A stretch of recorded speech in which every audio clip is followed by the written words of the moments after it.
যে মৰাণৰ higher secondary ষ্টুডেণ্টবিলাক খুব ডিচিপ্লিন আৰু discipline also' A part of life. গতিকে আমি খোজকাঢ়োতে প্ৰকাশ কৰিব পাৰোঁ, মানুহৰ লগত কথা পাতোতে প্ৰকাশ কৰিব পাৰোঁ, থিয় হৈ থাকোঁতে প্ৰকাশ কৰিব পাৰোঁ, বহি থাকোঁতে প্ৰকাশ কৰোঁতো তাত এটা অৰ্নামেণ্ট হিচাপে, অলংকাৰ হিচাপে তোমালোকৰ অহা 25 তাৰিখে সকলো যাবা। Thank you. মৰাণত সাহস আৰু প্ৰত্যয় ভৰা এদিন কাৰ্যসূচীৰ আয়োজন। মৰাণত সাহস আৰু প্ৰত্যয় ভৰা এদিন কাৰ্যসূচীৰ আয়োজন।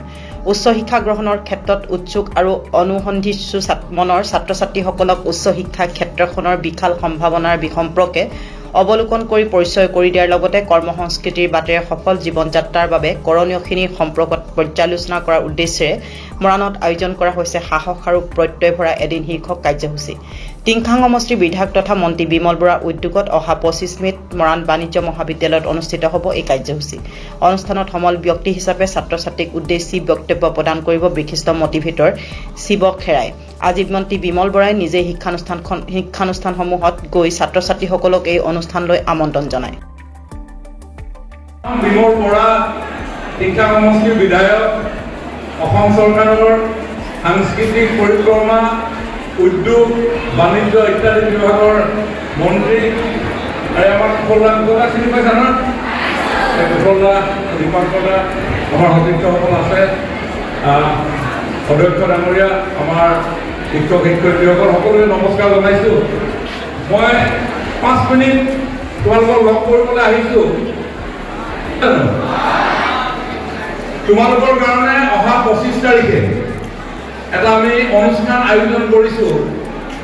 অনুষ্ঠানটোৰ নাম হ'ল সাহস আৰু প্ৰত্যয় ভৰা এদিন, a day of courage and achievement. সেই দিনটো মই বিধায়ক হিচাপে, ৰাইজৰ প্ৰতিনিধি হিচাপে টিংখাং সমষ্টিৰ ছাত্ৰ ছাত্ৰীসকলৰ লগত যোৱা 2 বছৰ আমি কৰি আহিছোঁ। আৰু এইবাৰ আমাৰ চৰকাৰৰ যি নিয়ম আছে সেই নিয়ম অনুসৰি সমষ্টিবিলাক পুনৰ নিৰ্ধাৰণ হ'ল, ইংলিছত ডিলিমিটেশ্যন বুলি কয়। আৰু তাৰ কাৰণে টিংখাং সমষ্টিত মৰাণ চহৰখনো সোমালে। আৰু মৰাণ চহৰৰ ভিতৰত তোমালোকৰ বিদ্যালয়খনো আছে। গতিকে মই ভাবোঁ সেইকাৰণে এই অনুষ্ঠানটো এইবাৰ আমি মৰাণ কমাৰ্চ কলেজত পাতিছোঁ। যোৱা বছৰ খুব ধুনীয়াকৈ পাতিছিলোঁ। মেট্ৰিক পাছ আৰু হায়াৰ ছেকেণ্ডেৰী পাছ যিসকল ষ্টুডেণ্ট আছে সকলোকে তালৈ মই নিমন্ত্ৰণ জনাইছিলোঁ। প্ৰায় 3000-4000 ষ্টুডেণ্ট তাতে আছিলে।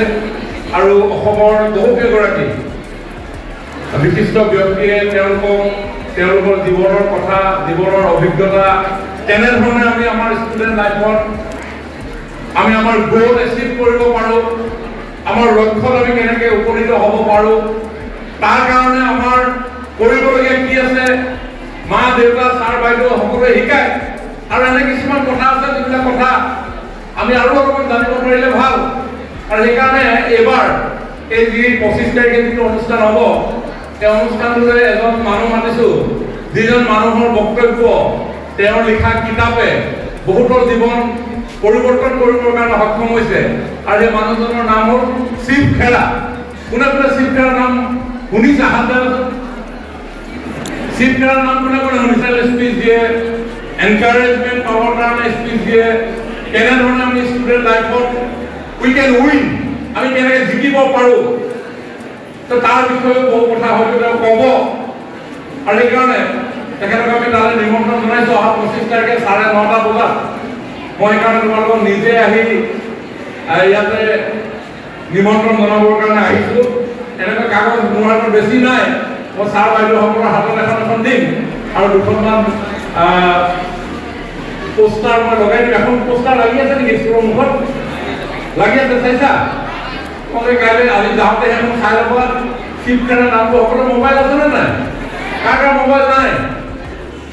নাই নাই নাই নাই নাই নাই নাই নাই নাই থকাবিলাকে নাই কোৱা, নথকাবিলাক কৈছোঁ।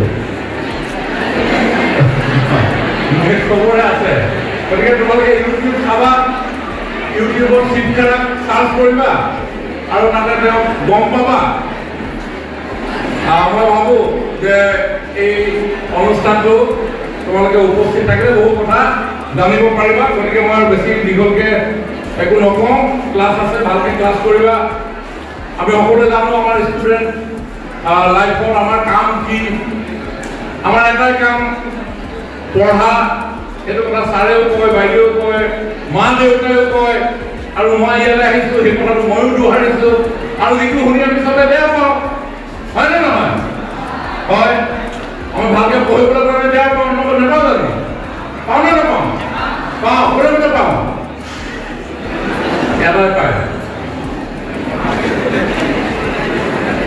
এইটোৰ কোনো অপশ্যন নাই, এটা লাষ্ট অপশ্যন, আৰু এটা বেষ্ট টাইম। এইটো হ'ল আমাৰ আটাইতকৈ উপযুক্ত সময়। এতিয়া যদি মই ভাবোঁ মই পঢ়িম, কোনোৱে এডমিশ্যন নিদিব, প্ৰিন্সিপাল ছাৰে নহ'ব, মই ঘৰলৈ দিব। গতিকে দেখিছা, অৰ্জুনে কৈছে মই অকল চৰাইৰ মূৰটো দেখিছোঁ, বাকীবিলাকক শুনিলে চবে কৈছে কোনোবাই আপোনালোকৰ দেখিছোঁ, কোনোবাই গছ দেখিছোঁ, কোনোবাই বিভিন্ন বস্তু দেখিছোঁ। অৰ্জুনে এটাই দেখিছোঁ, চৰাইৰ মূৰটো দেখিছোঁ। গতিকে তোমালোকৰ লক্ষ্য চৰাইৰ মূৰটো হ'ব লাগিব, আৰু চৰাইৰ মূৰটোৰ লক্ষ্য তাৰ প্ৰাপ্তিৰ কাৰণে আমাৰ হাতত এটা ৰাস্তা আছে, সেইটো হ'ল এখন হাতত ছাৰ বাইদেউৰ হাত, এখন হাতত কলম আৰু কিতাপ, আৰু মা দেউতাৰ আশীৰ্বাদ মূৰৰ ওপৰত। দেশ জানা এইকেইটা বস্তু হৈ গ'লে আমি জীৱনত আমি চব কৰি ল'ব পাৰিম। আৰু সেইকাৰণে মই ভাবোঁ, গতিকে অহা 25 তাৰিখৰ প্ৰগ্ৰেমটো তোমালোকে আহিবা, 2 ঘণ্টাৰ প্ৰগ্ৰেম হ'ব, অন টাইম যাব, 9:30 বজাত গৈ পাবগৈ লাগিব। গতিকে সকলোৱে গৈ পিনি তাতে এই প্ৰগ্ৰেমটো খুব মনোযোগেৰে, খুব কনষ্টেণ্টলি, খুব মনোযোগেৰে শুনিব লাগিব।